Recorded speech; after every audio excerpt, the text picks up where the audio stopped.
FM 104.3, La Hormiga, radio comunitaria. Los que iban cantando tan de mañana iban al río. Rato se oyó su canto por el camino.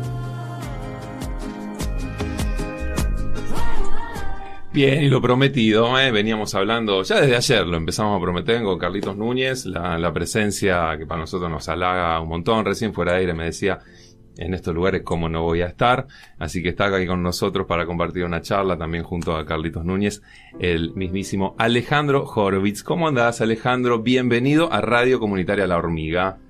Bueno, digamos que vos sabés que las hormigas son un bicho peligroso, pero depende para quién, ¿sí? Claro, digamos, ¿sí? Hay gente a la cual la hormiga es muy difícil de extinguir la hormiga. Sí.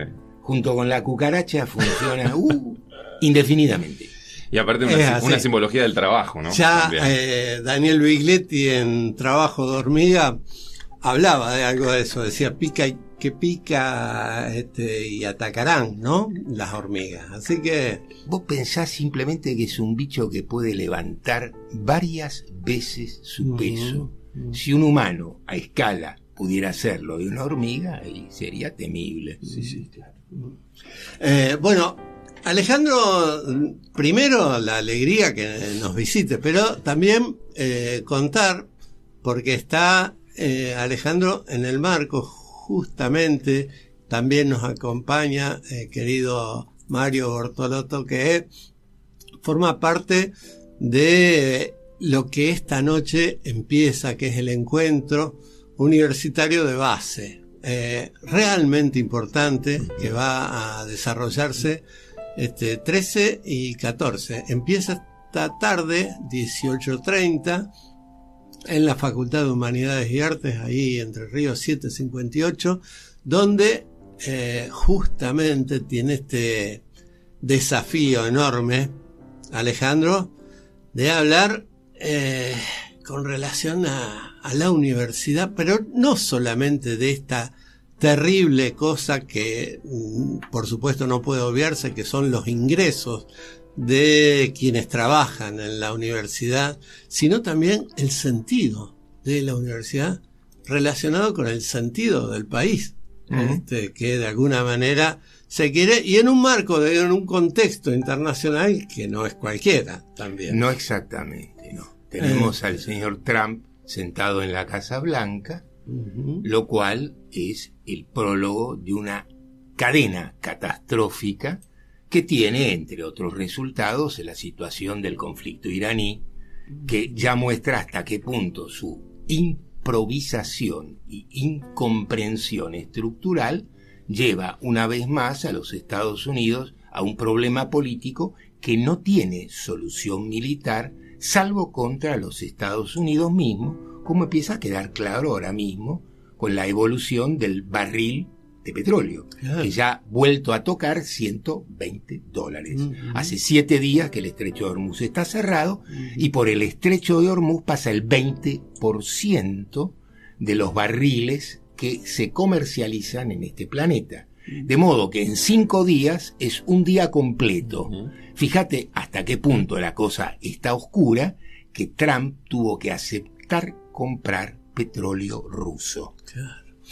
Y con todos los conflictos con la Corte Suprema de aquel país también, y todo eso que también está sin duda ahí en pleno movimiento. No te olvides que en Estados Unidos no hay golpe de Estado.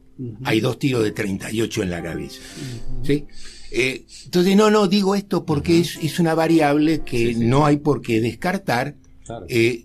Forma parte de las posibilidades del juego, igual que el impeachment. Claro. Pero digamos simplemente 2 cosas.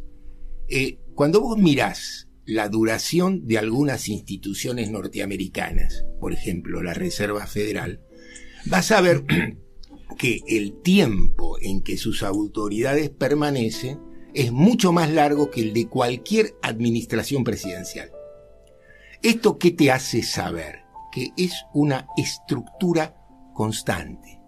Ahí se reflejan intereses permanentes.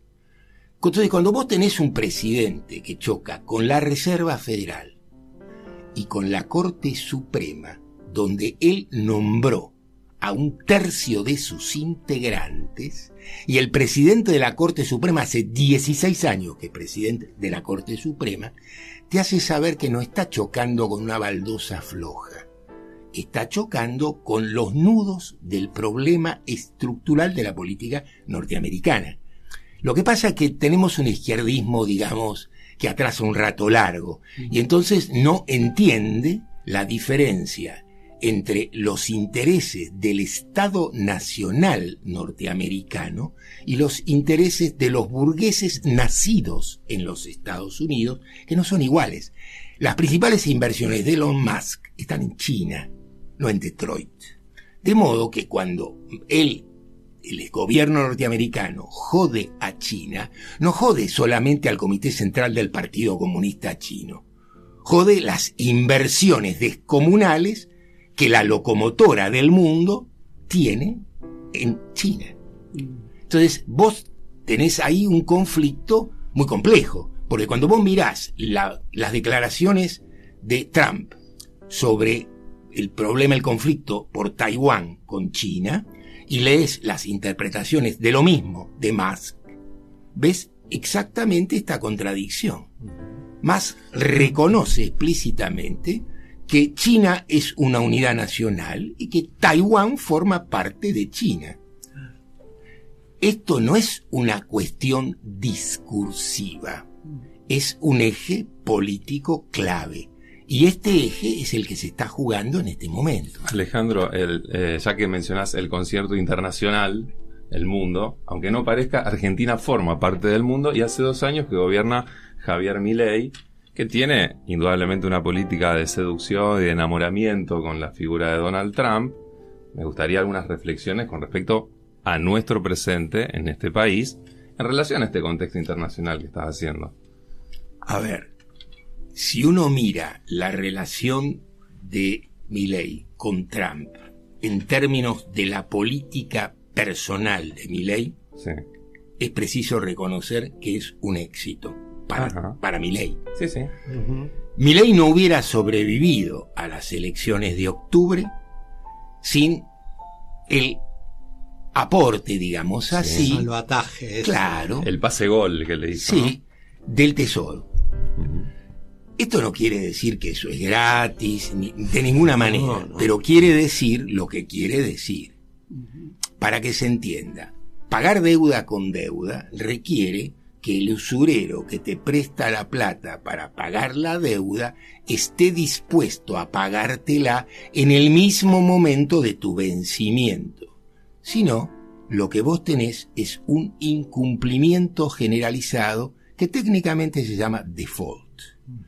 Después de casi 2 años de martingalas financieras, el gobierno nacional está en el mismo punto, haciendo lo mismo con una deuda mayor y por lo tanto siempre más difícil de resolver que cuando ingresó.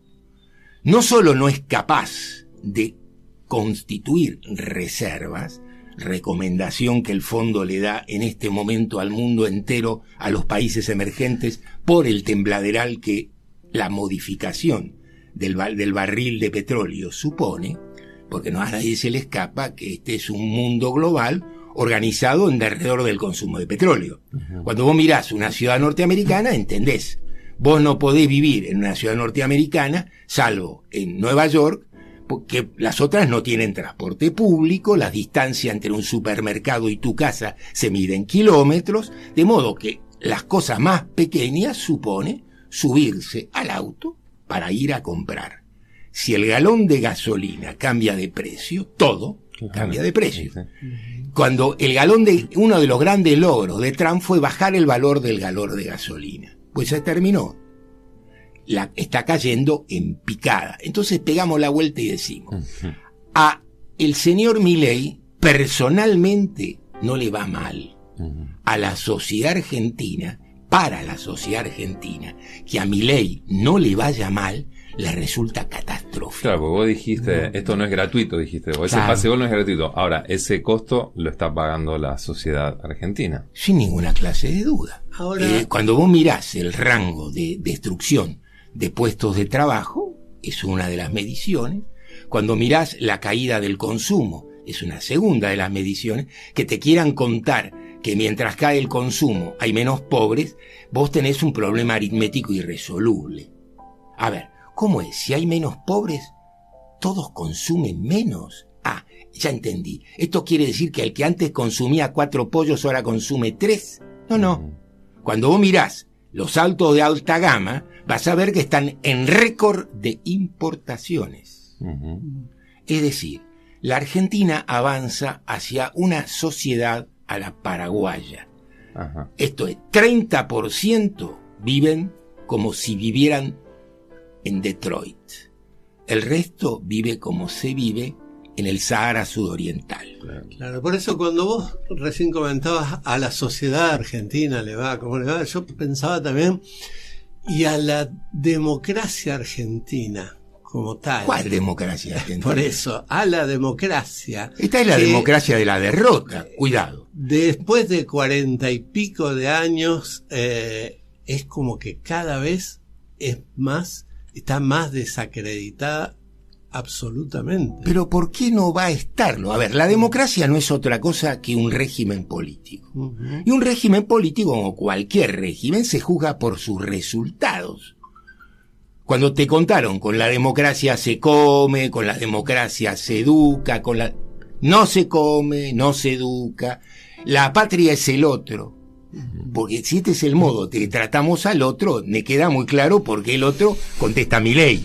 Sí, digo, no tiene mucho misterio Milei es el resultado de esta práctica política sistemática que no es otra cosa que una degradación de la sociedad argentina hora tras hora. Si vos mirás desde el Rodrigazo para acá, 1975, medio siglo, lo que vos ves es sumamente claro.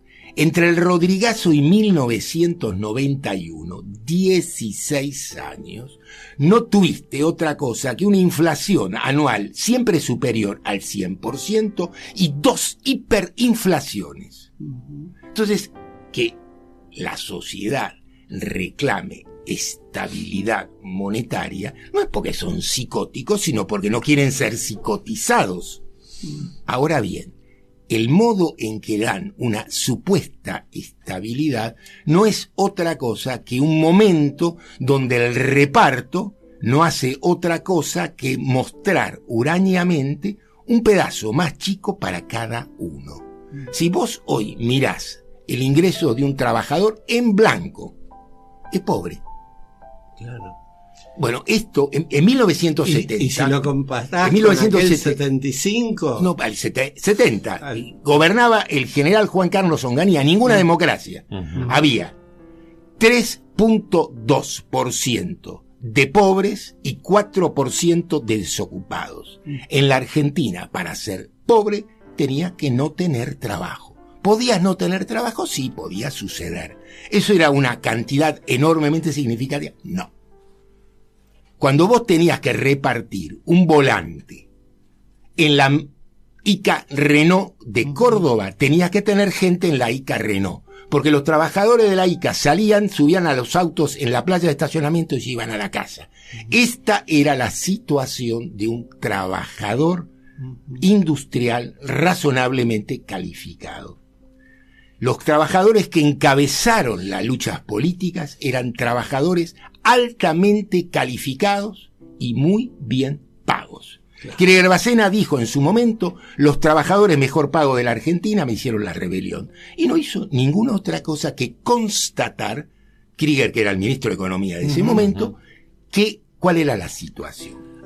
Alejandro, me das el pie para esto mismo, hablando de lo que eran los trabajadores industriales de la ICA, por ejemplo, cómo eran los trabajadores de la Universidad Pública Argentina de aquella época, si querés, vinculada a lo que fue la noche de los bastones largos, etcétera, etcétera, donde había una universidad y también había un determinado proyecto de país. Así es. Cuando vos mirás las universidades y mirás qué tipo de carreras construyeron y en qué fechas, vas entendiendo. El general Perón tenía una idea universitaria y para él la idea universitaria era que los trabajadores tuvieran una calificación profesional importante y desarrolló un concepto en ese momento importante y novedoso que era la escuela fábrica. Para Perón, la escuela fábrica tenía que tener una coronación que, ¿cuál era? La máxima ambición de un obrero altamente calificado, ser un ingeniero en su especialidad. Y construyó una universidad obrera que se transformó en la Universidad Tecnológica Nacional. Ahora bien, por supuesto, Perón no consideraba que un trabajador tuviera que estudiar literatura.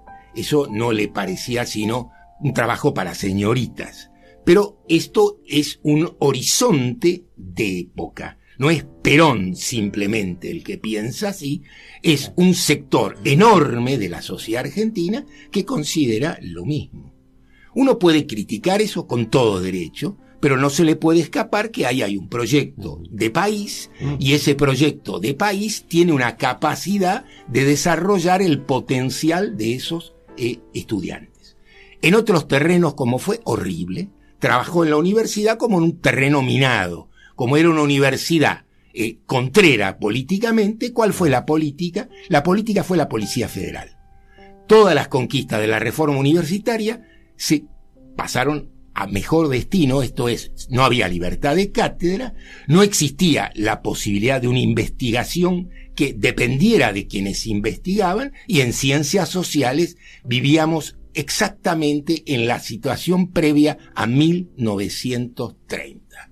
El psicoanálisis, la economía política, la ciencia de la educación, en fin, la sociología, eran todas estructuras marxistas y por lo tanto en la universidad no.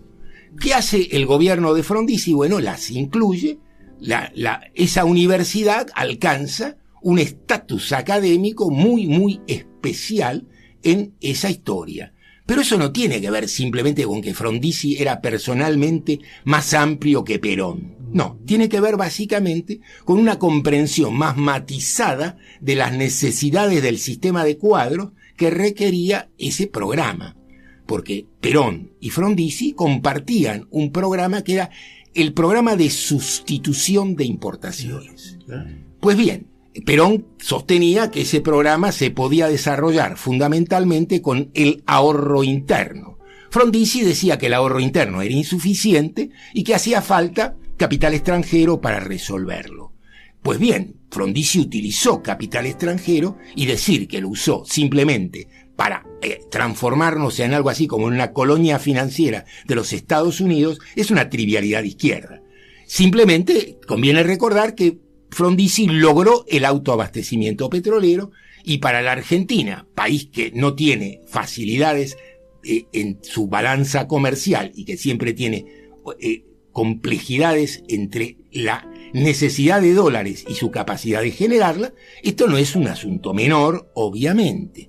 Ahora bien, al mismo tiempo, Frondizi llega al techo de ese programa y Krieger-Bacena sostiene una cosa mucho más sencilla. La sociedad argentina es una sociedad de alta complejidad. Aquí está presente las inversiones extranjeras de una forma muy importante. ¿Por qué las inversiones extranjeras no pueden ser también un motor del desarrollo autónomo? Esto uno dice, bueno, qué pelotudo Krieger. No, cuidado. De Krieger se puede decir muchas cosas, que era pelotudo o no. Por ejemplo, ahí vemos un fenómeno curioso. Por cierto, no es que se repetía cada 3 semanas, pero sucedió. La Fiat de la Argentina le gana una licitación internacional de motores a la Fiat de Italia. Agnelli se queda sencillamente asombrado. ¿Cómo puede ser? Pues sí. En algunos términos, la industria automotriz cordobesa era en ese momento, como promedio, superior en muchos casos a sus casas matrices. Y esto es un fenómeno de lo que se entendió siempre por desarrollo desigual y combinado. El desarrollo desigual y combinado no es que siempre vamos atrás. Eso no es cierto. Hay montones de canchas en las que podríamos jugar con ventaja tecnológica. Por ejemplo, cuando uno mira una provincia como esta, y mira Venado Tuerto, y mira las exposiciones de maquinaria agrícola de Venado Tuerto, uno ve que forma parte del sistema de las 10 exposiciones que hay en toda América, incluidos los Estados Unidos, relevantes. Esto no es moco de pavo. Incluye exposiciones como las de Canadá, Estados Unidos, Brasil, en fin. Estamos hablando de muchachos que juegan en las grandes ligas. Y no hacemos ahí tampoco un papel deshonroso. ¿Qué quiero decir? Hay una relación entre el proyecto de sociedad argentina y el proyecto de universidad. Cuando el bloque de clases de dirigentes dominante de la sociedad argentina eran también una clase dirigente, tenían ese programa y ese interés. No lo tienen más. Viven en un country. ¿Y qué quieren del country? Que las expensas sean baratas, que el que no paga las expensas le den un shot en el traste y lo saquen del country. ¿Por qué voy a pagar yo tus expensas? A ver, me estás metiendo la mano en el bolsillo. Ellos no forman parte de ningún Estado nacional. Claro. Ellos viven, cuando vos mirás un country y mirás un campo de concentración, te asustás. Porque son parecidísimos. Vos ves un sistema de alambradas, torretas militarmente controladas, puntos de entrada, puntos de salida, control absoluto de lo que sucede adentro. Vos podés leer que los que están adentro porque eligieron estar bien. O podés leerlo como en un campo de concentración, porque los pusieron allí. Basta que los mismos tipos que cuidan las alambradas y que viven en la villa de enfrente, con las mujeres que hacen la limpieza, cambien de opinión para que eso pase a ser otra cosa en 15 minutos. Y retornando a la universidad, la otra pregunta es ciencia, que desde aquel momento se hizo muchísima en la Argentina, pero ciencia ¿para qué? ¿Para qué proyecto? Siempre es para quién. Tiene un destinatario, ¿sí? Uh-huh. ¿Quién es capaz de apropiar? Ese es al que le sirve. Como los libros, como todo. Vos no escribís un libro con un destinatario que vos determinás a priori. Vos tirás una botellita al agua. ¿Quién va a tomar la botellita? No sabés. Si la van a tomar, no sabés. ¿Qué van a hacer con la botellita? No sabés. Marx tiró unas botellitas espectaculares. Sembró dragones y cosechó pulgas. Las lecturas horribles de las cosas del pobre Carlos son, en fin, no vamos a responsabilizarlo a él de esto. Es decir, nadie es responsable de lo que otro lee. Pero conviene entender hasta qué punto esto es así. Y cuando yo tengo una diferencia con Marx, Marx cree que las clases sociales entienden sus intereses. Yo sé que las clases sociales alucinan sus intereses. Si las clases sociales entendieran sus intereses, su comportamiento sería razonablemente distinto.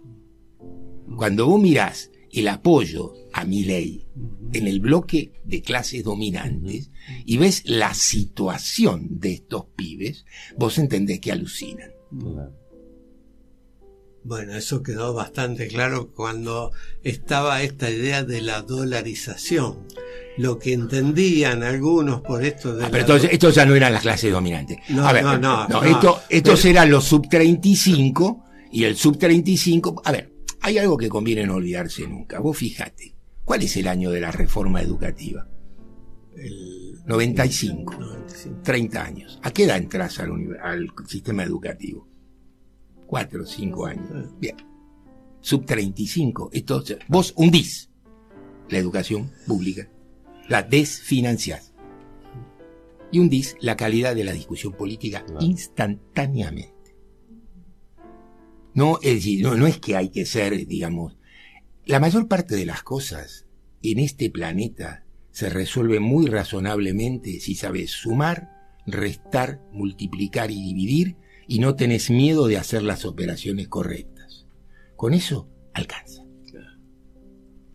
¿Y el debate político dónde quedó, Alejandro? ¿Cuál debate? Hay un debate interesantísimo, no sé si viste. ¿Vos en qué lugar de la lista vas? Ese es el debate. A ver, cuando... ¿Quedó solo en eso? Mira,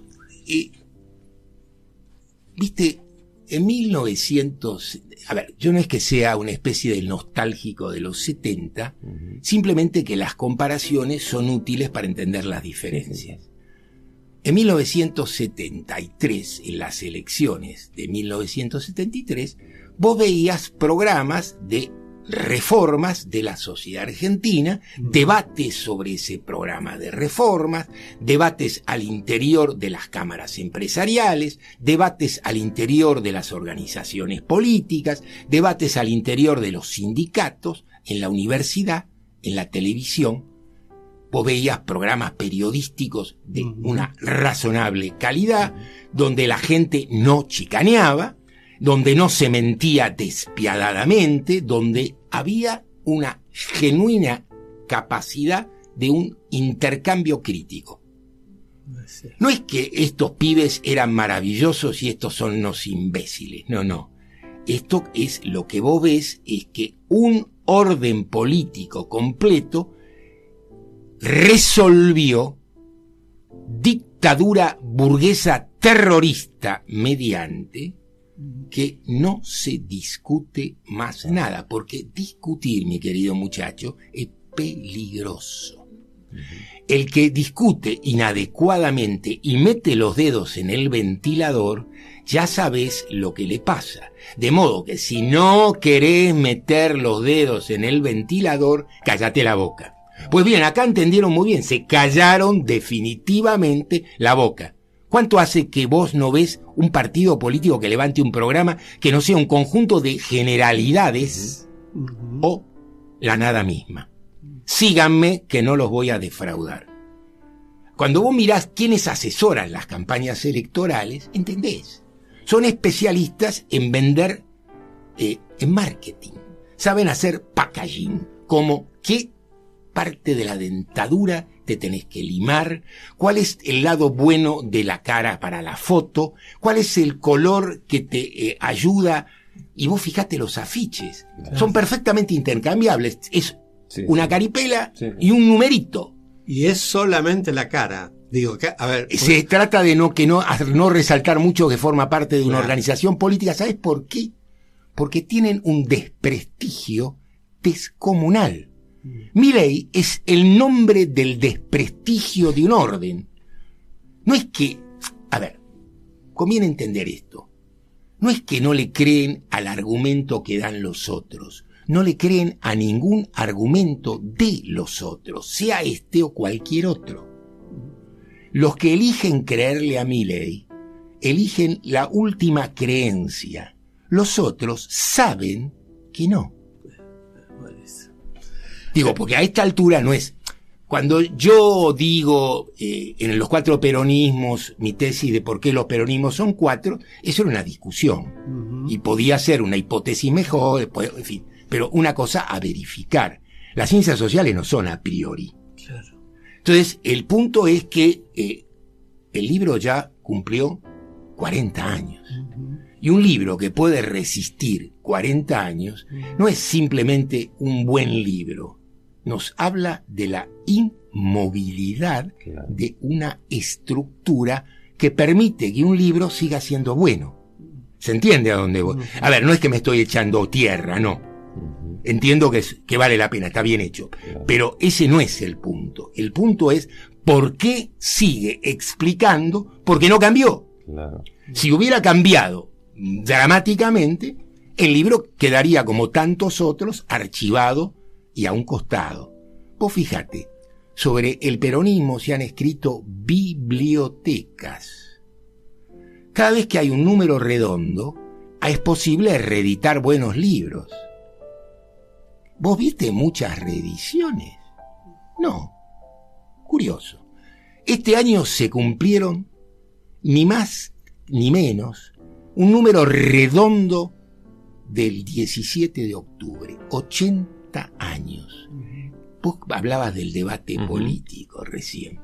A ver, el Partido Justicialista organizó un seminario sobre el 17 de octubre del 45, se recordó el debate del Comité Central Confederal del 16 de octubre, los sindicatos nadie dijo, el único libro que salió fue Plaza Tomada, el único. ¡Wow! ¿Esto qué es? ¿Un mérito personal? No nos equivoquemos. Es una sociedad que marcha anómicamente hacia el precipicio, tiene el pie extendido hacia adelante y busca acompañarlo con el segundo pie. Esto no es un Horowitz opina. ¿Vos no te diste cuenta cuántos opinan? No queremos que el gobierno fracase. Si este gobierno triunfa, estamos definitivamente en el fondo del pozo.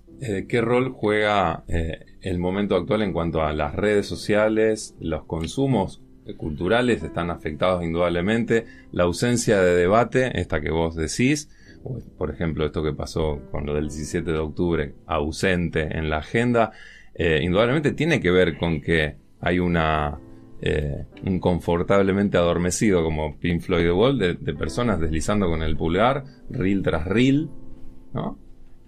Hay un adormecimiento. ¿Qué incidencia tiene? Hay una derrota y hay un desarme. A ver, una derrota no es una cosa que no se puede modificar. Una derrota requiere un balance colectivo de la derrota. Cuando una sociedad comparte un balance sobre una derrota, es capaz de transformar esa situación. Pero para eso tiene que existir un balance. A ver, cuando vos mirás el 76, lo primero que ves es la complicidad del sistema de partidos políticos parlamentarios en su conjunto con el 76. ¿Por qué esos partidos van a ir a un balance que los incluye catastróficamente? De modo que no hacen ninguno. ¿Y cuál es la teoría que enarbolan? Que eso de teoría es una forma simplemente sarcástica de llamar su trivialidad. Juntémonos todos que así somos más. Creen que si se juntan los caciques sin indios, van a juntar indios. Es decir, creen en la ley del embudo. Puesto que la oferta es esta y no tenés otra cosa para elegir, tenés que elegir acá. Pues bien, una parte enorme de la sociedad argentina elige que esto no es y por lo tanto no va a votar. Vos imaginate que si los que hoy no van a votar, votaran en blanco. Bien, esto significaría un cambio de las condiciones. Fíjate, es un signo nada más. Y este signo, a Milei no le alcanza el helicóptero. Claro. Se incorpora Mario Bortolotto a la mesa porque nos interesa mucho también.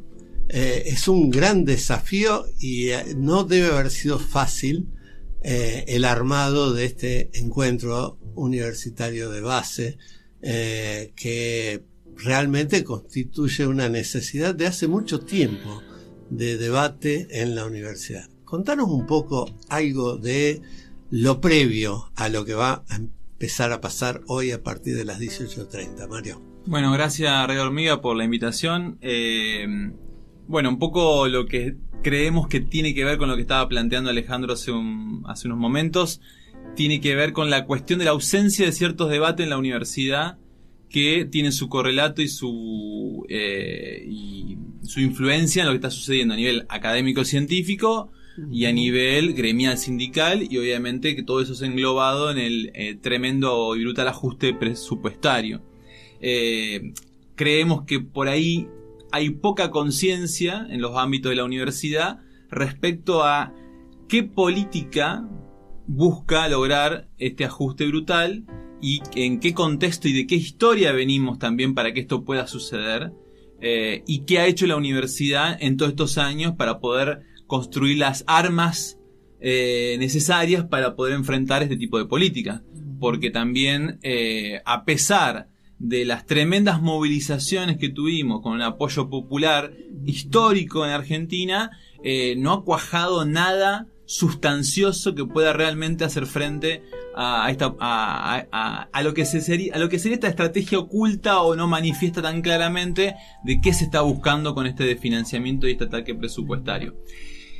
Obviamente el conversatorio con Alejandro de hoy intenta sentar algunas coordenadas analíticas, reflexivas, que un poco a modo de ensayo también, de que nos sitúe para el debate de mañana, que el encuentro de base, interclaustro, vale decir que no está reducido a los docentes, sino que es con estudiantes, no docentes, graduados y invitados inclusive de movimientos sociales, para discutir en una perspectiva también que no solamente nos sitúe en una lucha defensiva, sino también que plantee la necesidad de construir proyecto propio, obviamente una perspectiva que nosotros caracterizamos como emancipadora, o sea, que tenga la capacidad de imaginar una alternativa y una salida, no solamente defender un statu quo o una especie de corporación, sino también de decir, bueno, si nosotros, creo que un poco no sé si lo planteaba o lo conversábamos con Alejandro, ya se me olvida,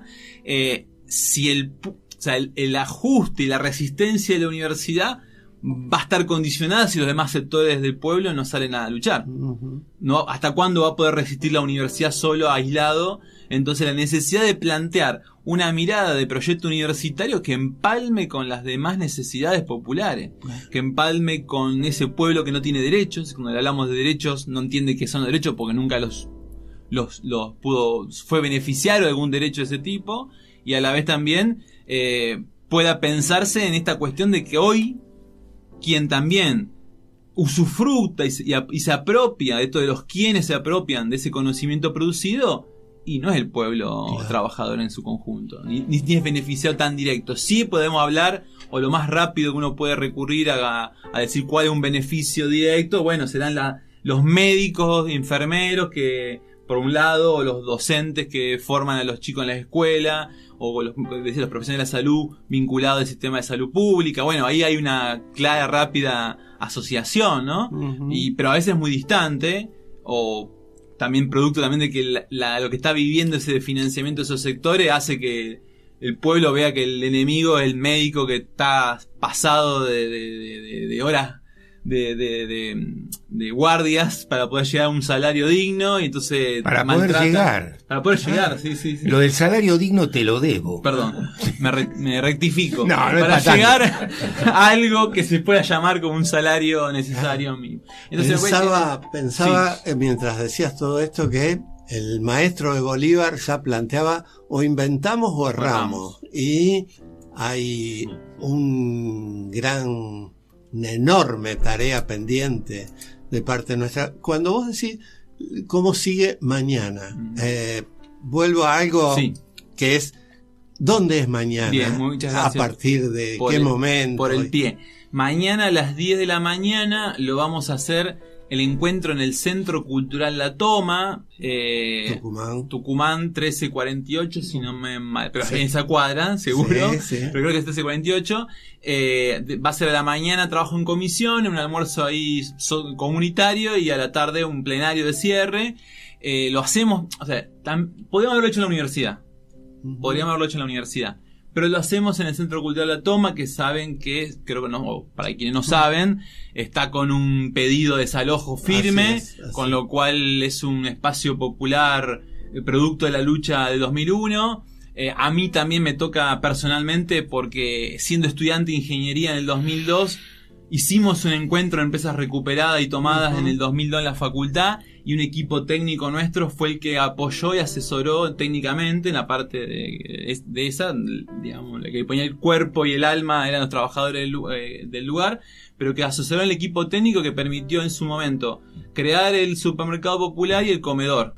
Entonces nosotros tenemos ese vínculo histórico inclusive con la toma, y bueno, nos pareció una forma también de pensar la universidad desde el territorio y desde el lugar que hoy está en lucha y defender social. esos espacios que el Bauen, por ejemplo, en Buenos Aires, tenía una experiencia parecida y se terminó. Acá viene. Fíjate, lo que vos ves son dos estrategias en juego.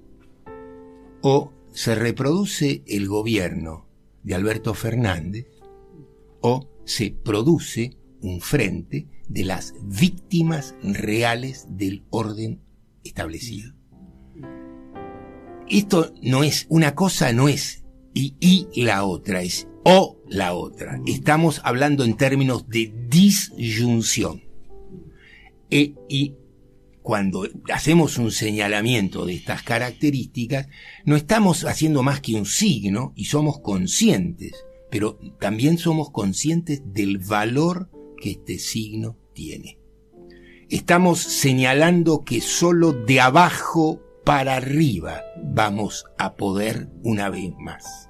Que si seguimos esperando el Salvador, el Mesías tiene una vieja costumbre judía, es que no aparece nunca a tiempo. Aparece en los momentos más insospechados y suelen no darle mucha bola al Mesías. De modo que conviene entender que el Mesías no tiene un buen jefe de prensa y los que actúan en su nombre suelen ser bastante, a ver cómo decirlo sin que suene feo, sustituyen, ¿sí? Pues bien. Y menos tiene a quien dejar después. Menos. A ver, no te olvides, en esto, este es un piolín que es importante. En la tradición política argentina, y en particular en la tradición política del peronismo, el heredero es el enemigo. No, para que esto no suene como un joro guisopina, hagamos el piolincito.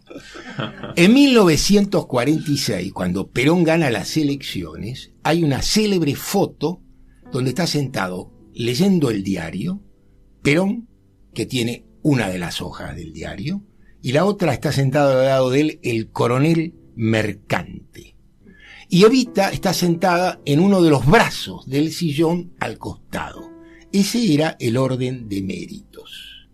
Perón, Mercante y allá atrás Evita. 1946.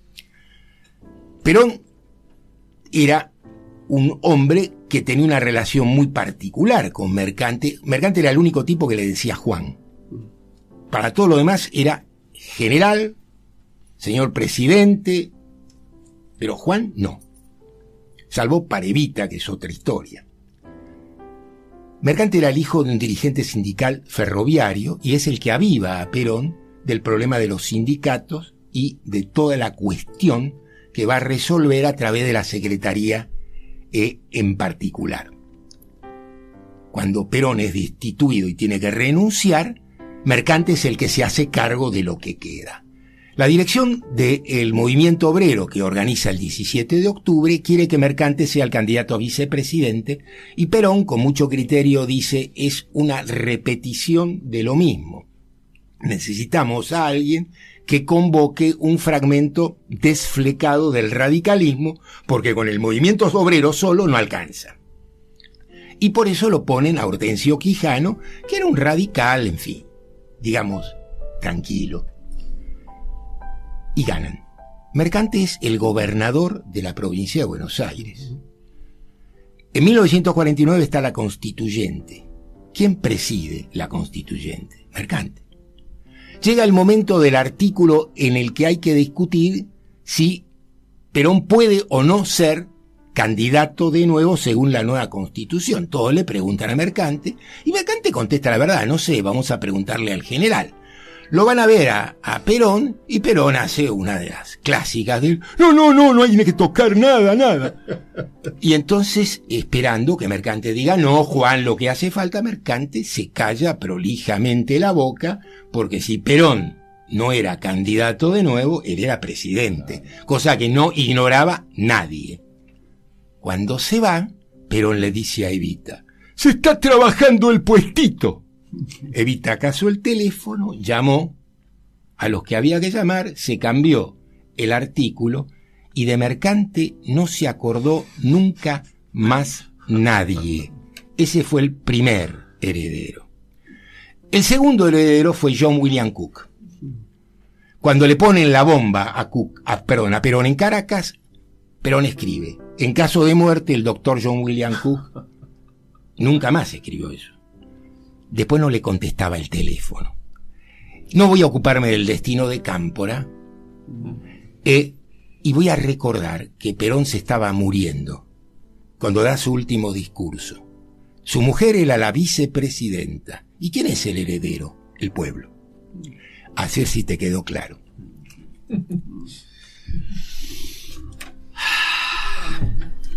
Bueno, invitamos a lo de hoy, Carlos, también agradeciendo la presencia de Alejandro, una extensísima conversación. Veo acá al compañero Mario mirando el reloj a cada rato, me parece que hay que ir cerrando un poquito. No, acá el hombre él decide, cuidado. No es el heredero de Horowitz. No, es mucho más que eso.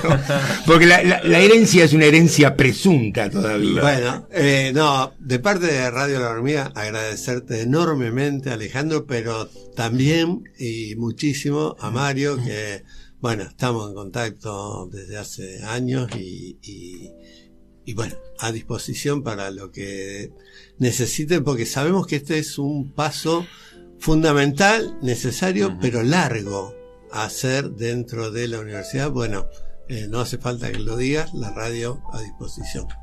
Muchas gracias a todos los que están presentes y a la disposición que realmente plena de ustedes, así que bueno, agradecido todo el espacio social, cultural acá de Radio Hormiga, de la Biblioteca Pollo de Prati, y todo lo que la hacen posible en todos estos años de lucha y resistencia. Bien. Bueno, Analía va a estar esta noche y después va a traer algún informe, así que comentario que le quieran hacer y todo, va a estar grabando, y en el programa La Endija y en otros vamos a estar pasando algo de eso. Que agradecemos tu presencia, Alejandro, aquí en la radio. Te invitamos a que siempre sigas en contacto con nosotros, tanto presencial como telefónicamente si se da, para continuar estas charlas, estas conversaciones que son la clave de una salida en este momento argentino que estamos viviendo, ¿no? No sé si la clave, pero digamos el debate, digo, ¿no? Que justamente lo denunciamos de ausente, bueno, aquí lo que hicimos es un debate, ¿no? Lo que hacemos es avivar las llamas que todavía no se apagaron. Claro. Buenísimo. Es como decir, ¿habrá 2027? Bueno, lo dejamos por ahí. Bueno, gracias Carlos, gracias Mario y bueno, gracias por tu presencia, Alejandro. Esto es Radio La Hormiga, un espacio necesario, así como los que mencionábamos, lo que va a pasar hoy en la facultad, mañana en La Toma, y Radio La Hormiga, cada vez que enciende los micrófonos, pasan estas conversaciones, así que lo tomamos como una de las postas en donde el debate ese que tanto se ve ausente puede verdaderamente suceder. Así que agradecemos mucho la presencia de ambos aquí. Y nos vamos. Gracias, Flor, por tu operación así en controles. Quédense escuchando Radio La Hormiga todo el tiempo, y lo que es Radio Abierta el lunes desde las 10 de la mañana. FM 104.3, La Hormiga, Radio Comunitaria.